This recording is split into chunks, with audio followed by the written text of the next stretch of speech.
bagaimana kabar kalian semua? Semoga sehat selalu ya, dan tetap semangat untuk belajar fisika. Nah, pada pembelajaran kali ini kita akan membahas materi tentang listrik statis. Nah, pokok bahasan yang akan kita bahas yaitu tentang muatan listrik dan gaya listrik. Sebelumnya, Ibu akan menyampaikan tujuan pembelajaran pada materi ini. Nah, tujuan pembelajaran yang pertama yaitu memahami pengertian muatan listrik dengan baik dan benar.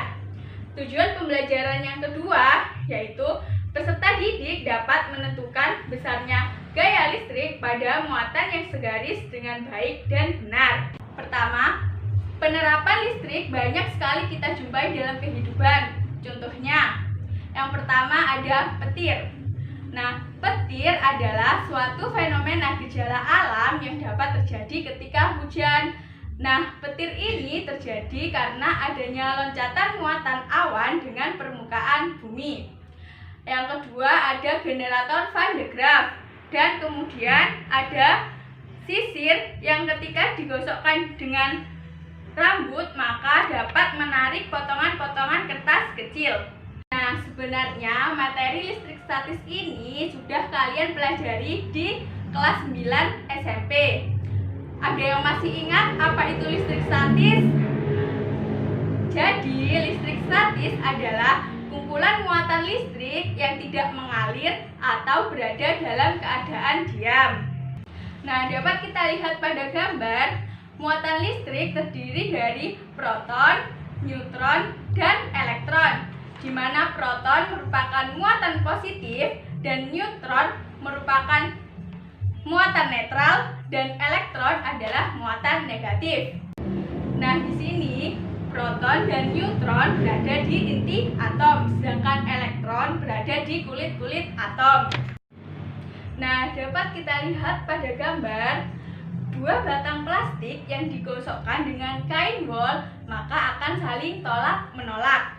Begitu juga dengan pada gambar ini, di mana dua batang kaca yang digosokkan dengan kain sutra, maka juga akan saling tolak-menolak. Nah, kemudian pada gambar yang ketiga, di mana batang kaca dan batang plastik yang didekatkan, maka akan saling tarik-menarik. Nah, mengapa peristiwa-peristiwa tersebut dapat terjadi? Jadi, peristiwa tersebut menunjukkan adanya dua muatan listrik. Nah, Benjamin Franklin menyarankan muatan tersebut diberi nama muatan positif dan muatan negatif. Nah, muatan positif adalah muatan-muatan yang sejenis dengan batang kaca yang digosokkan dengan kain sutra. Sedangkan muatan negatif adalah muatan-muatan yang sejenis dengan batang plastik yang digosokkan dengan kain wol. Suatu benda dikatakan bermuatan listrik negatif jika benda tersebut kelebihan elektron. Sedangkan suatu benda dikatakan bermuatan listrik positif jika benda tersebut kekurangan elektron. Nah, sedangkan benda netral adalah benda yang jumlah muatan positif dan muatan negatifnya sama. Nah, pada saat batang kaca digosokkan ke kain sutra, elektron-elektron dari batang kaca berpindah ke kain sutra, sehingga batang kaca akan kekurangan elektron dan bermuatan positif. Begitu juga dengan batang plastik. Nah, pada saat batang plastik digosok ke kain wol, maka elektron-elektron dari kain wol akan berpindah ke batang plastik, sehingga batang plastik akan kelebihan elektron dan bermuatan negatif. Nah, kita telah mengetahui bahwa jika dua buah muatan listrik sejenis yang berdekatan, akan terjadi gaya interaksi elektrostatis yang saling tolak-menolak. Sedangkan jika dua benda muatan listrik yang tak sejenis saling berdekatan, maka akan terjadi gaya interaksi elektrostatis yang saling tarik-menarik. Nah, dapat kita lihat pada gambar di mana kedua muatan merupakan muatan positif, sehingga ketika muatan positif dengan muatan positif didekatkan, maka akan saling tolak-menolak. Kemudian pada gambar yang kedua, di mana muatan tersebut sama-sama muatan negatif, sehingga ketika muatan negatif dengan muatan negatif saling didekatkan, maka akan terjadi gaya interaksi elektrostatis yang saling tolak-menolak juga. Nah, pada gambar yang ketiga, di mana muatan pertama bermuatan negatif dan muatan yang kedua bermuatan positif, sehingga ketika kedua muatan didekatkan, maka akan terjadi gaya interaksi elektrostatis yang saling tarik-menarik. Nah, pada tahun 1786, seorang ahli fisika yang berkebangsaan Prancis, yaitu Charles Augustin de Coulomb, menyatakan hasil eksperimennya, di mana gaya interaksi antara dua benda titik bermuatan listrik akan berbanding lurus dengan muatan masing-masing dan berbanding terbalik dengan kuadrat jarak antara kedua benda tersebut. Nah, pernyataan ini yang kemudian dikenal dengan hukum Coulomb, di mana secara matematis hukum Coulomb dapat dituliskan dengan F sama dengan K dikali dengan Q1 dikali dengan Q2 dibagi dengan R kuadrat, di mana F adalah gaya Coulomb dengan satuan Newton, Q1 dan Q2 adalah muatan masing-masing dengan satuan Coulomb, dan R adalah jarak antara kedua muatan dengan satuan meter, dan K adalah konstanta, di mana nilai K adalah 9 dikali 10 pangkat 9 Newton meter kuadrat per Coulomb kuadrat.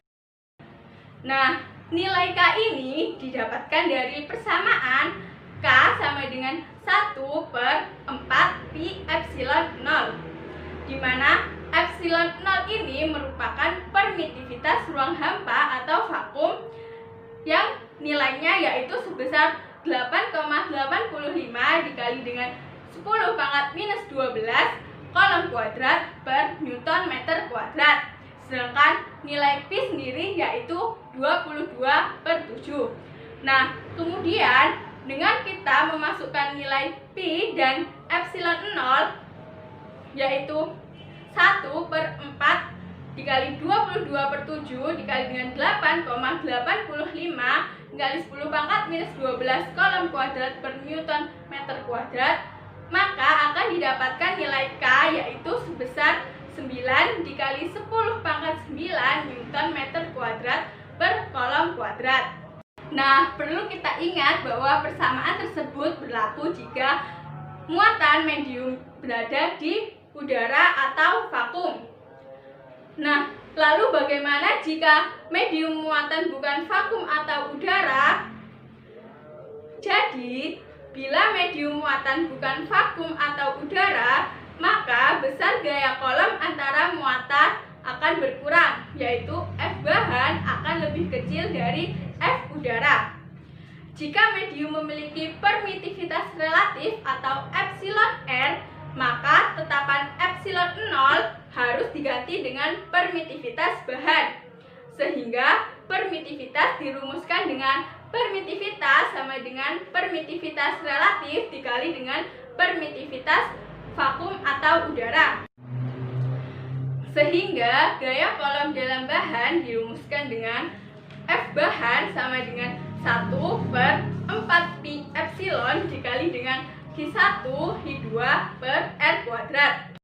Nah, tadi nilai epsilon yaitu sama dengan permitivitas relatif dikali dengan permitivitas vakum atau udara, sehingga dapat kita tuliskan dengan F bahan sama dengan 1/4 pi epsilon R dikali dengan epsilon 0 dikali dengan Q1 Q2 per R kuadrat.